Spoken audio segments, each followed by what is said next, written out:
Mary Tiglao, your Miss Grand Philippines! And today I'm going to dance. I am dancing since I was a child, but I stopped during college because I focused on hosting. But now I'm gonna dance Wings by Little Mix. I hope that you know that song. And you can also, chew with the beats. And with this song, why I chose this song, because we all have our own wings, our own voice, our own gifts, and it should not be hidden. They're all gifts and it should be shared because the world needs the beauty that we only can bring. So I hope that you will enjoy this one.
Wow! Maraming salamat, Emma. At patuloy pa rin po nating sinusubaybayan at tayo ay nakiki-update dito sa mga kaganapan sa Miss Grand International 2025 sa pamamagitan ng ating candidate na si Emma Tiglao. And ngayong araw mga kapolitika ay nangyari na nga po itong talent audition ng Miss Grand. So nakita natin dito na talagang nag-enjoy itong si Emma sa pagsasayaw dito sa harapan nila Nawat, ni Teresa at yung mga organization ng Miss Grand. So kitang-kita yung kanyang energy at very enthusiastic itong si Emma Tiglao dito sa kanyang pagsayaw, which is I totally agree doon sa mga nagsasabi na bagay dito kay Emma yung kanyang naging performance. So sila yung mga nag-judge kanina dito sa talent audition at abangan natin sa mga susunod na araw kung sino yung mananalo. So dito is kita na yung reaction ni Nawat mga kapolitika ay naka-video lang siya kay Emma.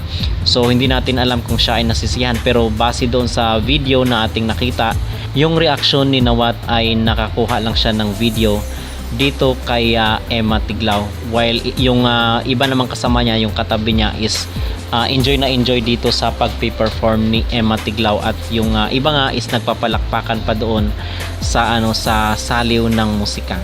So aside from this is meron pa lang medyo mas malinaw na kuha yung paglingon ni Nawat dito kay Emma Tiglao, most especially mga kapolitika doon sa cultural na 'di ba kagabi is nag-perform sila, rumampa sila kasama yung suot yung cultural na damit ng Thailand. So kitang-kita doon na tama ang emosyon na pinapakita ng facial expression ni Emma Tiglao. At naalala ko pa nga ganito po yung atake ni CJ Opiasa doon sa pagpapakilala doon sa grand opening, and then biglang nag-transform yung mukha sa pagiging fierce.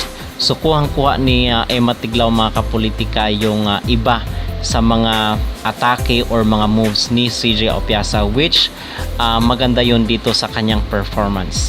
So aside from this is ikinumpara ko rin pala yung yung performance dito sa cultural costume ni Miss France, kasi ang sabi nila is ito daw ang tinik at isa daw sa mga apple of the eye ni Nawat itong si France. Kung ikukumpara naman dito kay Emma Tiglao at kay France, masasabi naman natin na maganda ang ipinakitang performance nitong si Emma kung ikukumpara dito kay France. Siguro mas lumawang pa yung pambato ng Mexico at itong pambato ng Venezuela.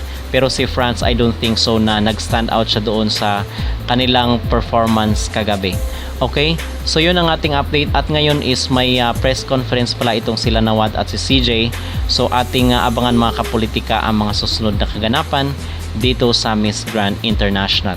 Ano po ang inyong magreaksyon dito sa pagsasayaw ni Emma Tiglao bilang part ng talent audition ng Miss Grand?